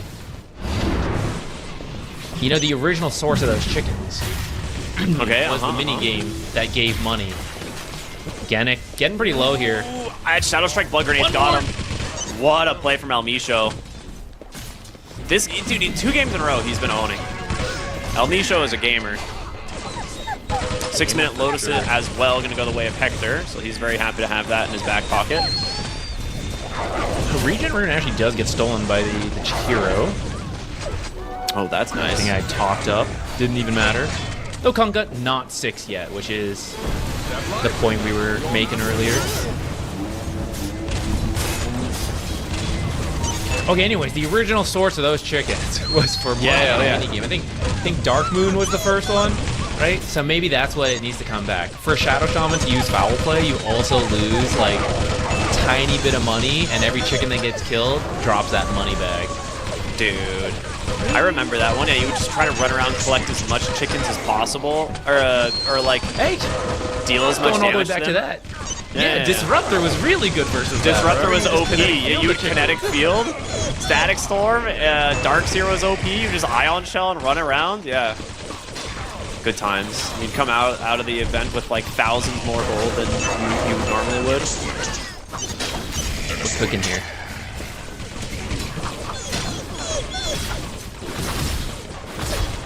Terrorblade is off to a strong start. I mean, you're not like super farm, but you've got everything you need to keep accelerating throughout the game. I do worry about his team's ability to make space if the game keeps going the same way, but it's not too bad yet. Let's see if the 8-minute rune changes anything. Because the mid laners haven't really rotated any of the side lanes yet. Thought we'd see that a little sooner in favor of OG. Wasn't able to get the rune. I guess it was a regen anyways. See what happens on this 8-minute rune, because we are going to see Genic and the Shadow Shaman make their way over.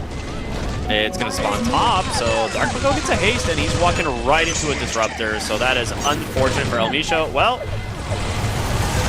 X into the boat. Time is correct. Good Kinetic Field, though.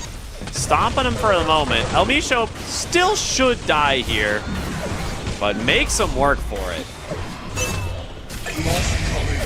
Sacred ends up getting the kill with the Ion Shell. Very nice. Tries to pop us out to live as long as possible. That one was a little hopeful, I think. Middle tower is under attack. That was a nice play that would have saved him versus any other rune but haste. So that's the recovery. That's the reason power runes are so good, why the supports always go. All right, Kunkka off to one of the worst starts you can have. Gets a haste rune, gets a quick kill, and really not too far behind anyone else at this point now. Bottom lane with the Rolling Thunder. It's going to be able to catch everyone coming in off the TPs, but maybe a little bit afraid to go too far. A great glimpse. Going to send the Kunkka out of here. Now the question is, can they find Parker? He goes right in with the Sunder, and well, Hector, level 1 Battle Trance, not super strong, but with the extra heroes, they might still finish the job. They do, but not before your troll dies first. It's really going to be up to Illich here to clean things up with the help of Tai Lung. Back. But yeah, Kunkka's back. A very long walk back to the bottom lane. I think he just got glimpsed again for fun. A fight seemingly going on forever. Shackles out, but Shadow Shaman eventually dies. Sacred gets the kill there. Nice Searing Chains holds Sacred down long enough. Dark Mago with a boat, not going to connect onto anybody. Didn't have the X available. And another glimpse. All right, Dark Mago spent most of this fight running back from where he started. Very good stuff from the Disruptor here to just, well, disrupt the gameplay, I guess, of the Kunkka. This was such a long fight. This is a minute ago that this fight started. It went on so long. I've never seen someone at this point get glimpsed 3 times in a single fight. But there's the first one on Dark Mago, which this would have been a very easy fight with the combo. The Tidebringer damage was ramped up. Look how plumbed up they are. They do kill K1 first before Parker dies. You don't always take Sunder at level 6. I think that's what he was kind of hoping for. Like, he's going to go greedy, but more common now. For this exact reason, he can get you a kill and save your life sometimes.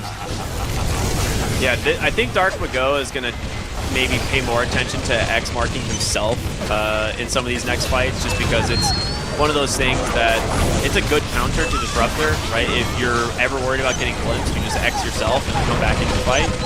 But he used it offensively in each scenario, and it kind of resulted in him not being able to participate, like you said, as much as he probably would have wanted. El Micho walks out of this one. They actually get the mid tower for this. Shackles now onto the Kunkka. He's tanky. Boat in 5. Searing Chains there as well. El Micho is nearby, but with the wall coming out, they will just back away. Radiant's top tower is under attack. You got a support kill. You also took that mid tower with the first Serpent Ward, so you don't need to go that much further. You're happy with what you already have. Around for the Tiny, maybe, but Tiny's a pretty tanky support. Dire's middle tower is under attack. Going back and forth a little bit based on that last fight, but for now, OG reclaiming their lead 3K. Dire's top tower is under attack. Good spot to be in. And I think it should grow, because every time you have the Serpent Ward, you should just be moving up to each tower, finishing them off to help build you up. I don't think you can easily do that, unless you bring Terrorblade with the meta, but then his farm speed's not quite as good.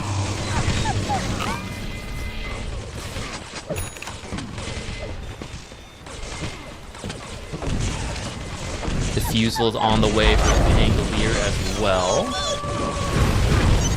It's gonna be a nice power spike.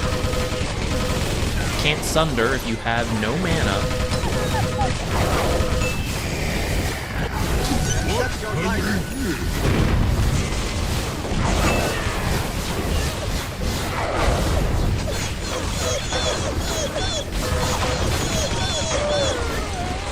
Parker is still doing okay on the Terrorblade, but he is definitely falling behind that Troll Warlord. Avalanche, toss, but here comes the rest of the team. Rolling Thunder, foul play buying him a moment, but there's going to be a really nice ult from the Disruptor. Dark Mago needs to get out of this to get the boat. He finally does. It's going to help tank them up quite a bit as Illich gets pulled back from the X into the hands now of this Terrorblade, and well, he's the one that's in a lot of trouble.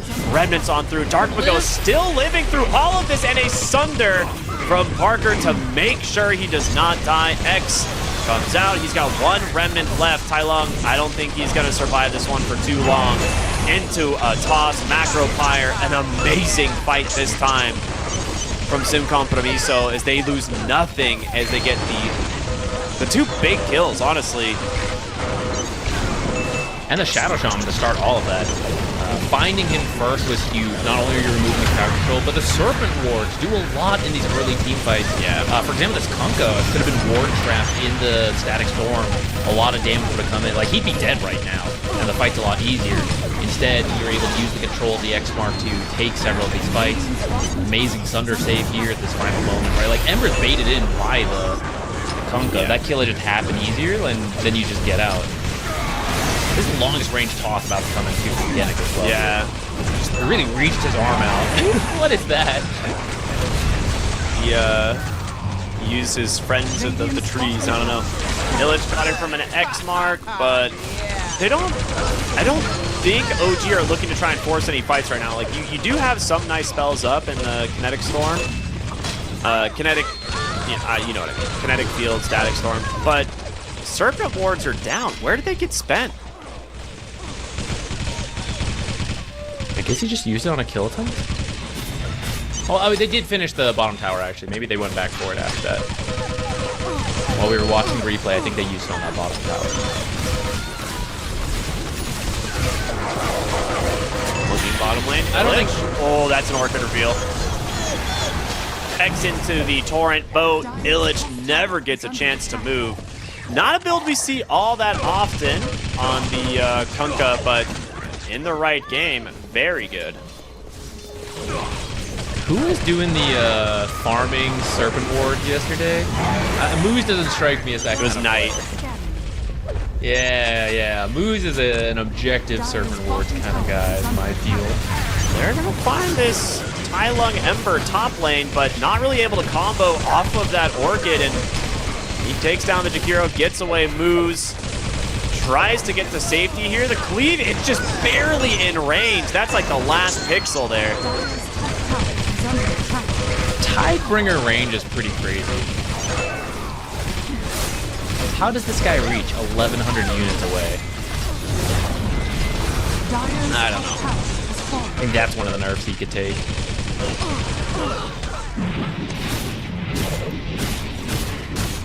Radiant's middle tower is under attack.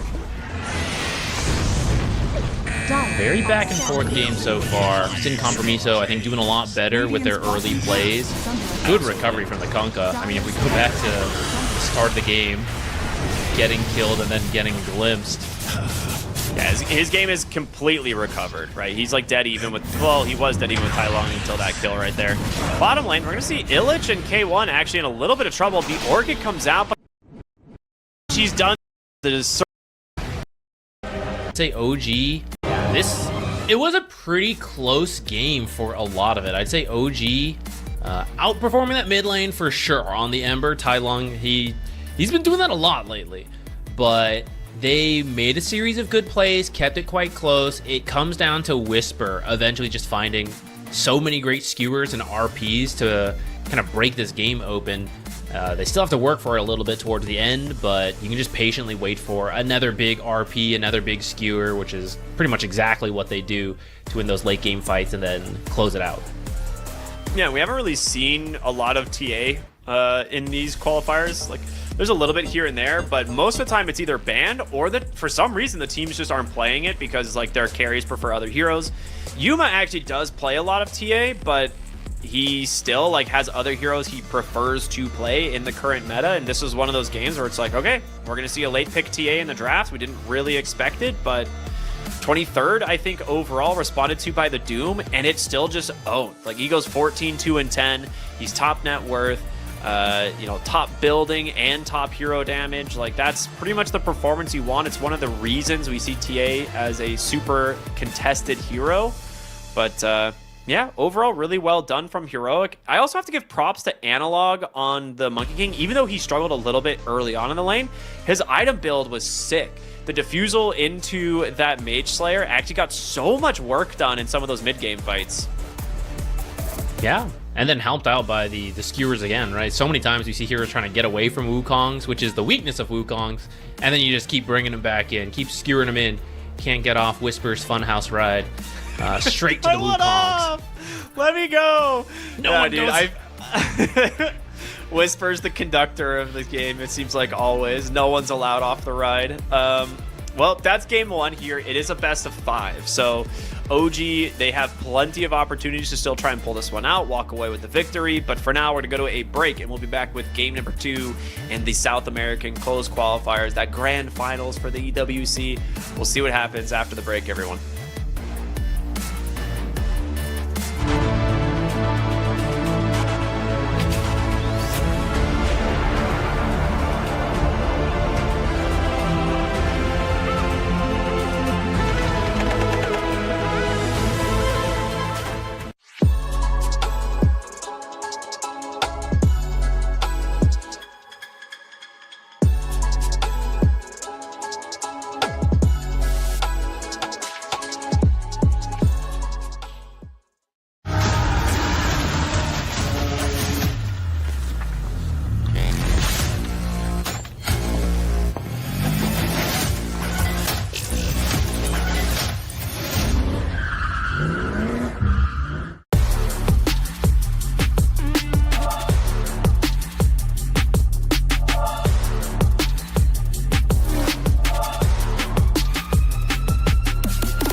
So now it's time to fly.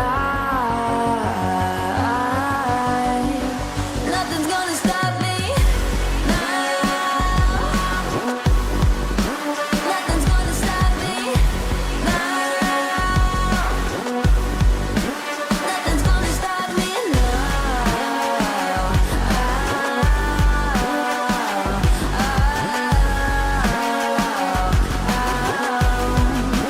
Nothing's gonna stop me. No one will ever get left behind. A million more before I've tried. Won't let it break me till it's over. Won't let it shake me, no.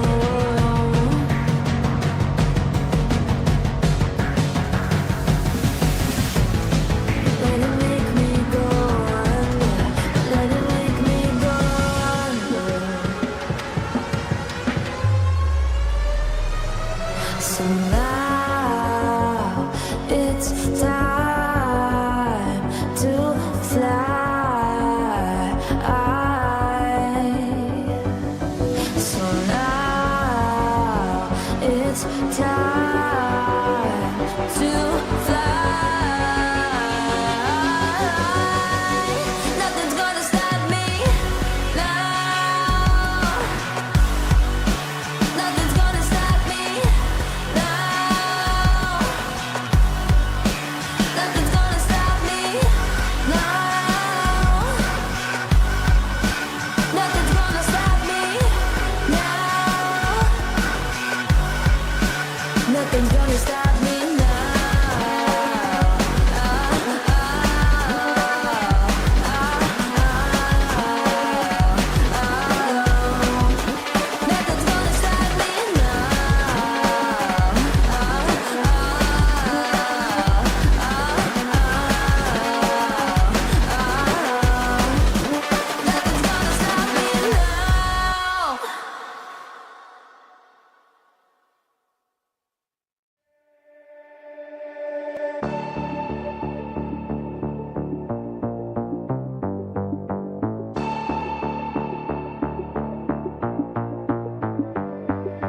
Why, one by one, you always come back like a curse? Lurking in the dark, your soul is blind. You lie, time and time again, and I am not your fool. Not this time, 'cause I'm the wiser of us two. I'm the one of like the antithesis of you.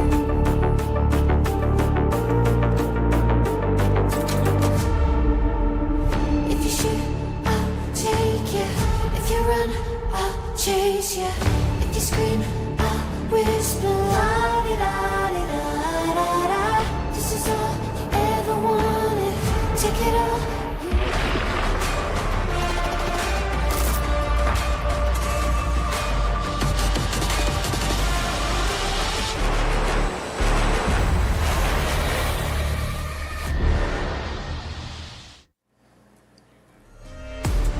We're back, everybody, here on the road to the EWC. It is the South American Closed Qualifiers, and it is the grand finals between OG Latam and Heroic. One of these teams will move on to, represent South America at the main event, but we'll see who that is as Heroic takes a Game 1 lead, and pretty convincingly, I'll give you that. So, Zach, as we get ready for game number 2, what can what can OG Latam do differently? Because I don't feel like the pressure is on Heroic right now.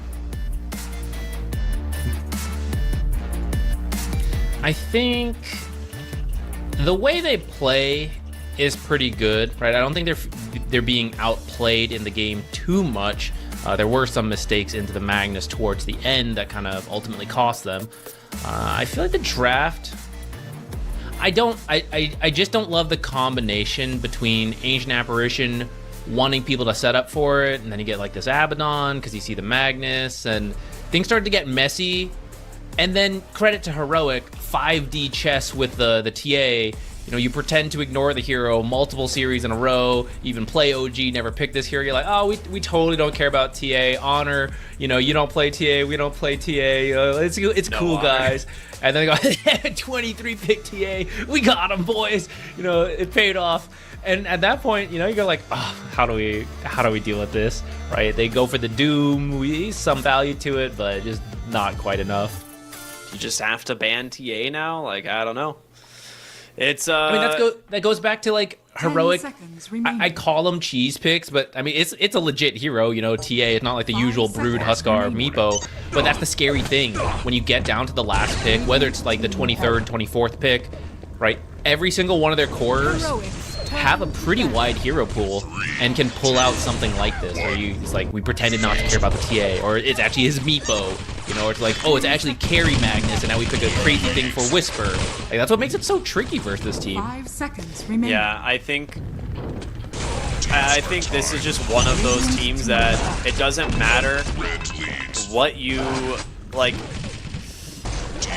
I mean, obviously preparation is a big deal about going into playing a team, but Heroic is a very hard team to prepare for. And I think that's one of the strengths, and has been one of the strengths of this specific roster for a while. And to be honest, like, teams are lucky Meepo is not more meta, otherwise you're going to be forced to first phase ban Meepo every game, right? So, like, there's even that issue that you have to consider. Beastmaster still in the pool. They shifted things up. They banned the Shadow Shaman. I was gonna mention that hero. I really feel like this. He just does too much. I was about to go find his win rate in the qualifiers so far. I'm pretty sure it's at least 60%. I'm so wrong, actually. I'm gonna say it's probably close to like 55. It's 49. Surprisingly low for how impactful this hero feels in so many of our games. But you do have to pick it real early. You usually have to get countered. He's got 114 picks. So he's one of the most picked heroes, if not the most picked heroes for the Esports World Cup qualifier so far. And the fact that he still has about a 50% win rate is pretty crazy. I think with the first pick of the Beastmaster, Heroic is just like right in their wheelhouse, you know, like they're feeling real good. Probably for Analog in the mid lane, which we have seen him do over and over, but it is absolutely something they flex and are willing to flex to the off lane for Whisper. But I don't think they've lost with Beastmaster in the last, like, if my memory serves, I don't think I've seen them lose either of their qualifier games, or in either of the recent qualifiers where they had Beastmaster. I'm doing a quick scroll through. It looks like they did lose one, the most recent one I can find, actually versus OG Latam a couple days ago in a different qualifier. But they had many wins on this hero. So it is, like you said, something they're very comfortable with. I was thinking maybe you just pick your core matchup, potentially, right? You can flex as Terrorblade, but if it is the offlane Beastmaster, you need to be okay versus it. Terrorblade used to struggle more when the Aghanims was even more powerful on the Beastmaster, because it was just such overwhelming magic damage into Terrorblade. But it's been nerfed a bit, so it's a little bit more manageable, easier to get through that power spike and get to the late game where you are strong versus the Beastmaster. Though I don't think it's one-sided. Like, Beastmaster still has things he can do versus the Terrorblade.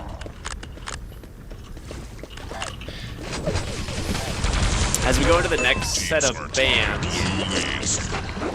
do you feel like you need to protect the Beastmaster? Because it looks like they banned the Storm Spear, which is going to be one of those rougher matchups. Do you think you want to ban something like the Monkey King even? Or do you think Analog has that matchup under wraps with the Beastmaster? Because they tried picking the Underlord into this, right? And that one did not quite work out. Yeah, you need a different approach than Underlord. The thing is, even if you counter him, you know he's going to go stack and farm that. So, as part of countering him, the lane is actually less important than the stacking and the farming of stacks, in my opinion. So it's more important to be able to go and contest that rather than to crush him in the lane. And I think Okay, there we go. Jakiro is a support that can do this, right? So much AoE damage early. On your own, no. But like with the help of another hero with AoE, you can steal stacks if you find them. So I like that idea. It's also very strong with the Terrorblade if this ends up being your safe lane. I'm trying to think like what you could pick to really wreck them, especially if it's Beastmaster off lane, you know? I don't know, right? You're probably just creep dragging versus these guys and going even. So in that sense, you're setting up at least a Terrorblade carry to have a good time. Dude, I really appreciate the axe ban. That's so funny. Feels really good, dude. Yeah, I mean, that game was terrifying, dude. He just like shows up, gets a double kill, gets level 6, and you're like, oh lord. Obviously, part of it was, you know, the Phoenix, the Sunray doing work that game. Red leads.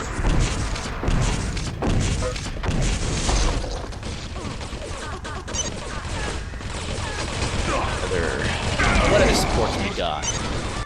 You know, Undying, we've wrapped around again. I don't think I've actually seen Heroic play Undying, so I don't think we're gonna see them. But I feel like at the start of all these SA qualifiers, we used to see like Undying banned and picked, and he slowly dropped off, which is too bad because I don't feel like I got my fill of Undying gameplay. You know, I wanted to see more of that guy.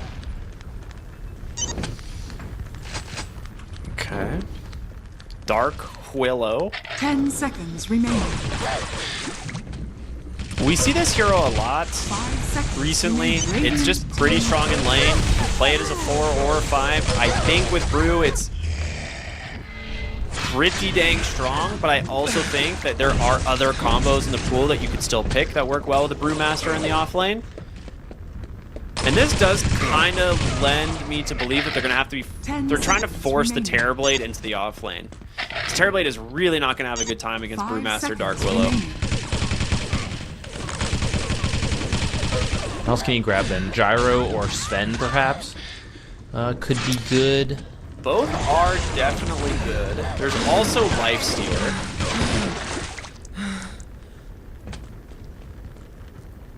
But Either I'm wondering way, if you want to save your 24 to hide the Terrorblade.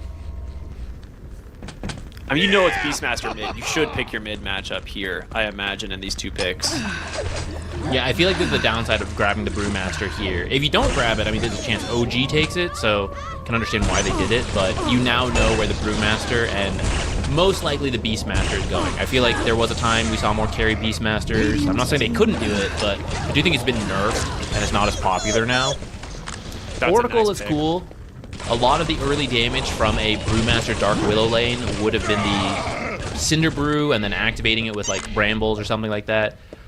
So now you can either dispel it with the Fortune's End, or later on you'll get Fate's Edict, just become immune to it. And it's a very nice save versus the Beastmaster Roar. The ultimate can remove that Roar, or you just put the Fate's Edict again and really mitigate the damage from an Aghanim's build, which... from a mid Beastmaster, that's probably still what you're going for, rather than the Helm of the Dominator. Yeah, I think you should still just aim for the Ags, even though you're against the Oracle. It's still just so good. Helps you farm at an absurdly fast rate, and then on top of it, if you do roar someone and Oracle is not right there, they're probably dead. There it is, baby. The Death Prophet, likely for Tai Lung would be my guess, into the mid lane of the Beastmaster. This should be pretty strong. Max Crypt Swarm, a couple points in that Spirit Siphon should allow you to sustain the lane pretty well. And we've seen this This hero time you actually do have a have lot a of success. You got to save from the Oracle. Even the Sunder can be used to save the Death Prophet, especially if this is off lane Terrorblade. But downside, this lineup has like no catch, man. I think this split is gonna happen just about every game. And I was gonna say if you pick a more mobile hero, it would be difficult to catch. They go for Drow, not really the fastest hero, but her ultimate and eventually the Aghanims are very strong versus Oracle, and the Death Prophet, the ultimate bypassing a lot of Terrorblade's natural armor. So this is a really strong Drow pick. 5 seconds remaining. And you don't have initiators who can get close to her easily. Yeah, I think Be this last pick, which Yeah, there's some flexibility. I mean, you could do offlane DP, pick a new mid. You could do offlane Terrorblade, pick a new carry. I think you have to go offlane Terrorblade. You cannot afford to run DP and Terrorblade as your core, as like your two primary cores into the Drow. Radiant team But back. they did go ahead and ban out the Mars just in case, because it is one of the better counters for the Drow. It's one of the very good counters for the Drow. I just Drow hard counters both TB and Death Prophet. So I'm a little bit hesitant to leave those in. They do go ahead ban out the Naga Siren. That would have been exceptional. In terms of being able to delay the fights, Death Prophet popping Exorcism, you just put everyone to sleep and walk away. Maybe wasting the meta or just resetting, allowing your team to maneuver.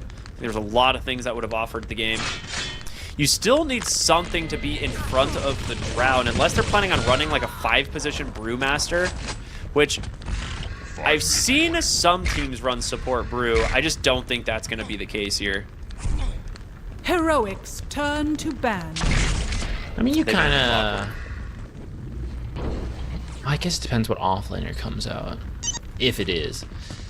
I don't know, maybe you ban Sven. I feel like he fits a couple things, like good versus the Brewmaster. You can get close to the Drow and try to delete her quickly. It's a stun, which you're kind of lacking. 5 seconds remaining. I wouldn't dislike that. Sven's definitely not bad. Has other options. Are you worried about the Abaddon again? Probably not. Offlane options. You could ban the Darkseer here. Even though it's like a Jakiro lane. They banned Centaur. Okay, similar idea. I was like, you just need to ban like mobility, I think, from the offlane. So they get rid of the Centaur. Much better matchup into the Drow Ranger than something like a Darkseer, so... Last pick for Heroic, it's gotta be a 5 position that can just play in front of Drow. And I'm trying to think what the options are. 5 Could seconds do... remaining. There's always like Get something like Bristleback, so that's Tusk. not a good game for him. Is Tusk still in? No, Tusk is banned. Yeah, he's banned. I just assumed he was banned. Yeah, I was like, there's no way. I mean, they're out of time. They gotta pick something here. Yeah, you're really deep in the you're really deep in the support pool if you're going for an ogre. Oh my god. They're looking at the list like, guys, is there a single melee support left in the game? That's why I was like, there's Bristleback, but it's a really bad Bristle game, so I don't know. 5 seconds remaining. Okay. Drow, we talked about why her attacks are going to be so strong. Now you got Bloodlust as well. So really strong Drow. You just need to get her through the lane and then chill. They're going to go for the Slardar. Unless it's mid Slardar. No, okay. Offlane Slardar. Not typically the matchup you're looking for with like into the Drow. It's not easy to get close and bash, at least in the laning stage. Later on, you are a hero who will jump in and try to get to the Drow, which they really needed something like that.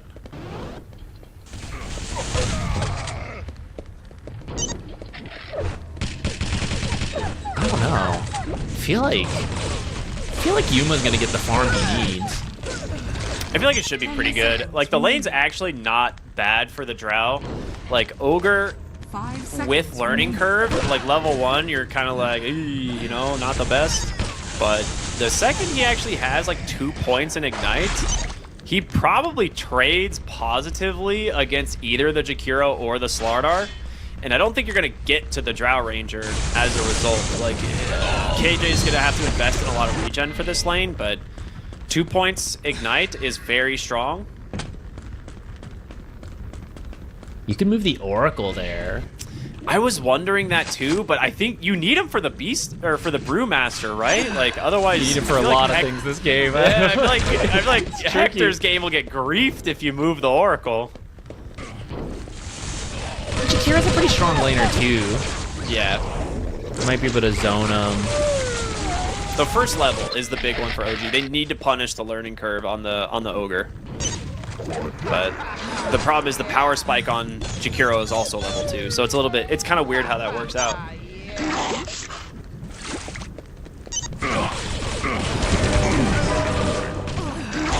He's gonna try to smoke into her. You know, maybe you can get like a quick tri-lane trade while Ogre's weak and then break up after that. It's looking like a trap game to me, unless her lane gets dumpstered, and I'm having a hard time seeing how that's gonna happen. You can maybe push a fast tempo if Death Prophet has a good game, which we've been seeing Tai Long play very well.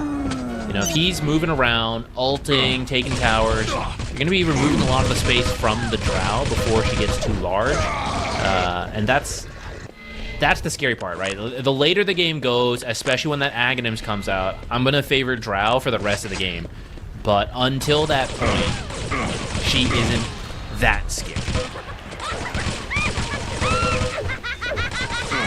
Well, it is time. Game number 2 of OG Latam versus Heroic, as both teams pretty solid drafts, but I'm kind of with you. I do like the Heroic draft quite a bit. Mid lane, though, might decide a lot. A big part of the Beastmaster pick for 30 seconds Heroic to has go. just been its success in the mid lane and just kind of snowballing off of that. Not going to be as easy against the Death Prophet. At least I think, right? Not a matchup we've seen a ton.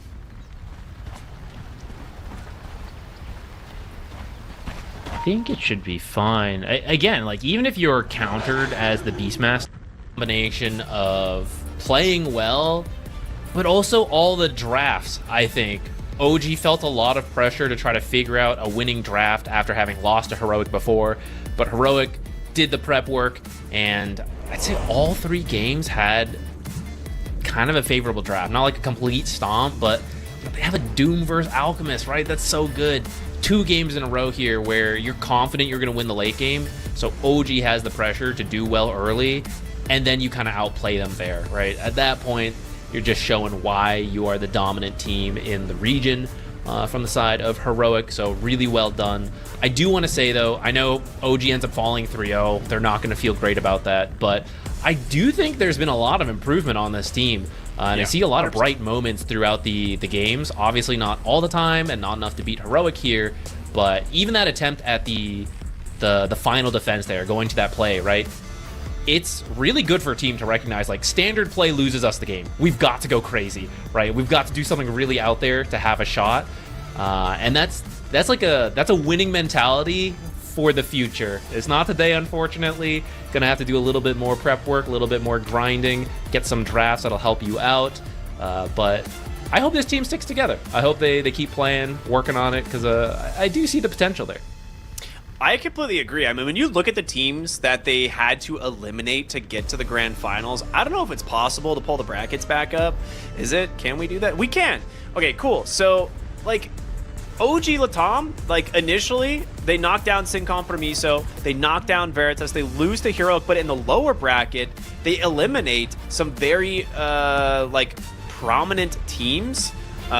So, I just feel like this is a team that has, like, grown a lot over the last month, and I really hope that they stick together, because yes, you do lose to Heroic, but that's not something to be, like, shameful A lot about. of teams lose to Heroic. Yeah, you know? like a lot of teams. See, like, a lot of teams will lose to Heroic. That's a pretty impressive run in the qualifiers. I think they should keep their heads held high despite the 3-0 here, and I want to see them keep practicing and continuing to improve. We do have some highlights of just this series in general, because it is an absolute masterclass from Heroic, just from game 1 and onward. Like, this team has looked so dang good. I mean, we're gonna see them just in dominant positions the whole game. This was like the first fight we really see the diffusal on that Monkey King in game 1 start to just have a ton of impact, and then the Whisper Mag just making it impossible for people to survive and get away. Yeah, Whisper caught so many heroes on that Magnus this time. In some, even after this had, I can't profit. Healing Matter to false promise. But I mean, like, how do you said now in the past, I think a lot of people, gotta say, not too surprising. I think a lot of people know Heroic is kind of the favorites in the region. They did get beaten out in the past by Edge, but this time, they returned to form, returned to dominant form. win 2 major qualifiers in a row here. Yeah, and I'm super excited because we have someone very special ready for an interview, and it's actually going to be the coach of Heroic. Caps, it is so good to see you, man. Congratulations on a great performance here today. I gotta ask, it's been a pretty great week for you guys in general, a couple of weeks. So what's the team feeling like? How are you feeling? Well, I'm just gonna say the first thing that came to my mind, I think, is relief, because it's so much hard work and so much investment, like not only of money, of time as well, that goes into this, and being able to qualify for both TI and GRNAD is it's like everything was worth it, If anything goes wrong, it's like wasted years. Yeah, it was one of those things that I mean I saw you posted some fun stuff on social media about the last qualifier, and getting there, getting Whisper to TI, and now you guys get your EWC qualification. I think a lot of people put you guys on a pretty high pedestal, right? You are the South American Dota team. You guys have a lot of fans. So I think everyone's really excited to see you at these events. So I just got to say, it's a lot of work that went into this. So, how much preparation do you make for each series, or do you guys just have confidence that in your team to perform?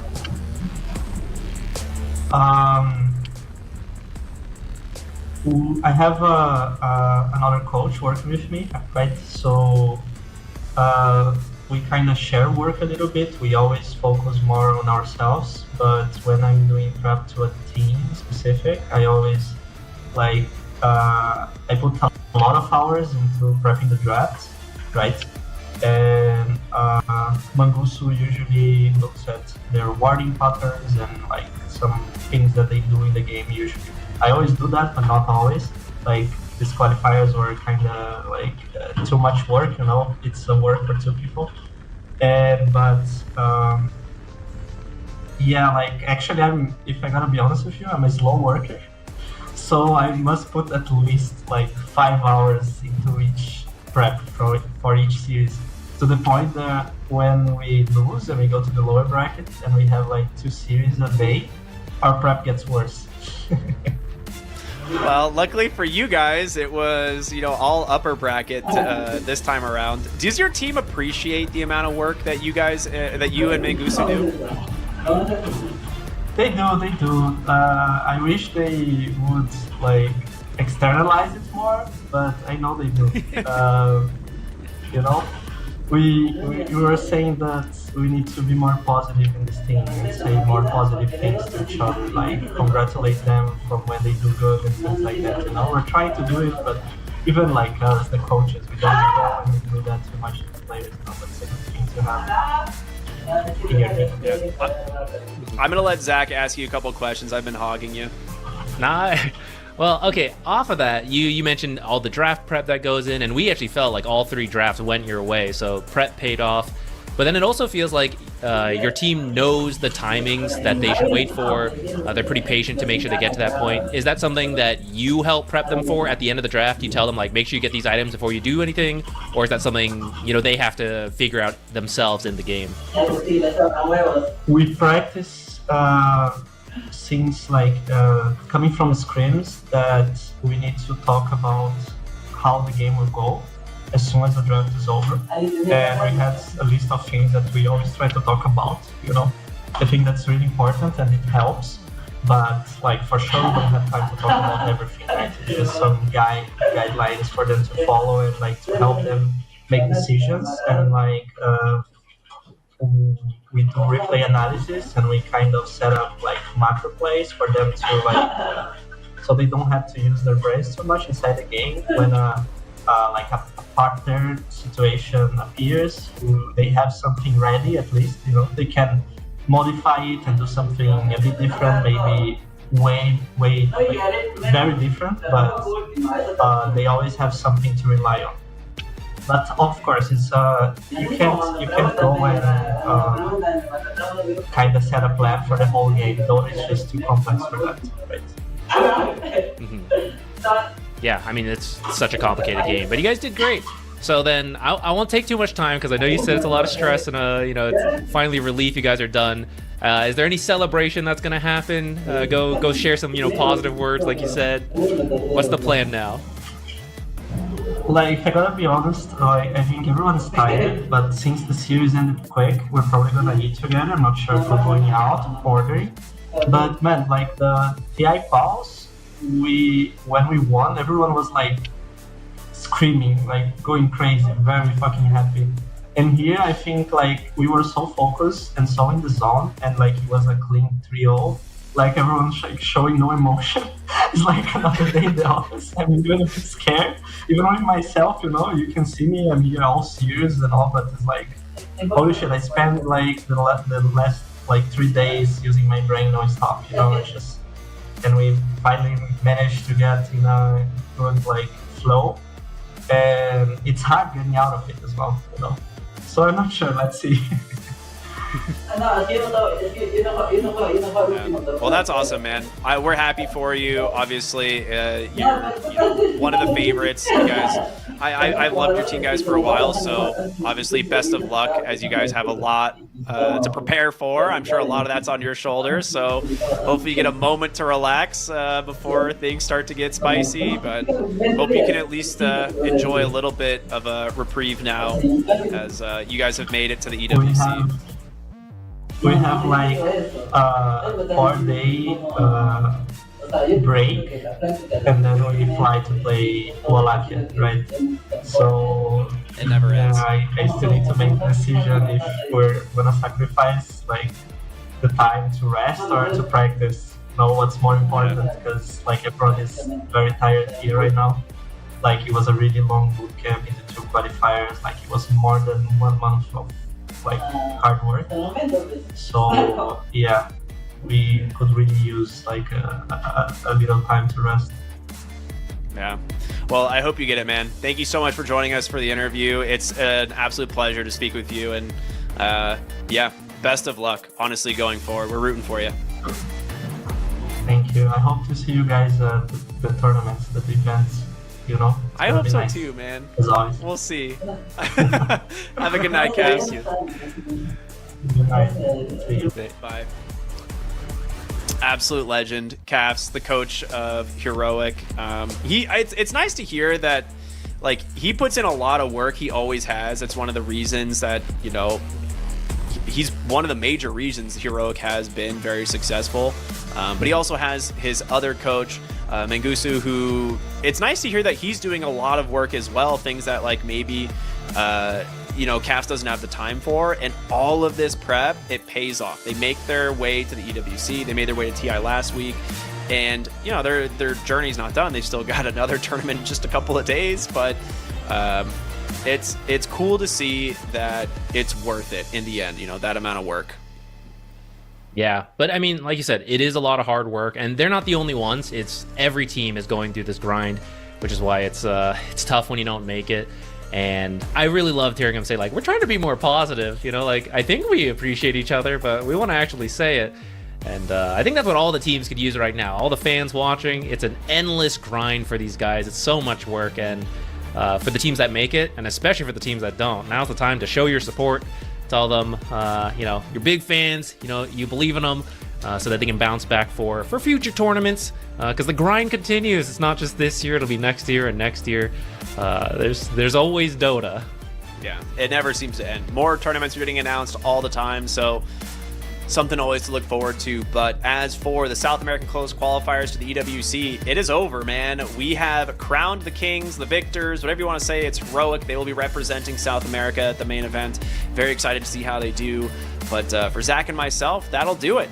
We hope you all enjoyed the broadcast. We hope you guys enjoyed these series. They were super fun to cast, so it's a pleasure as always. So thank you for having us, and hopefully we will see you all very soon. As always, have a wonderful evening, day, night, whichever time of day it is, and we'll see you next time.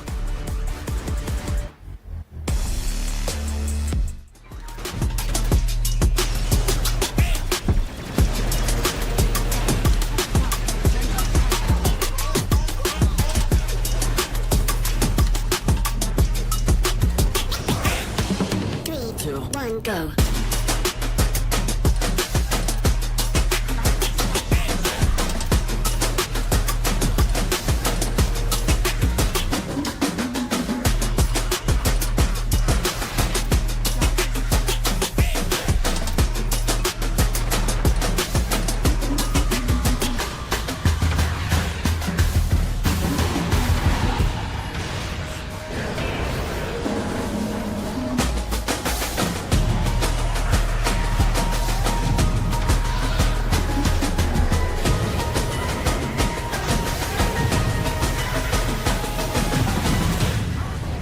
Three, two, one, go.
Three, two, one, go.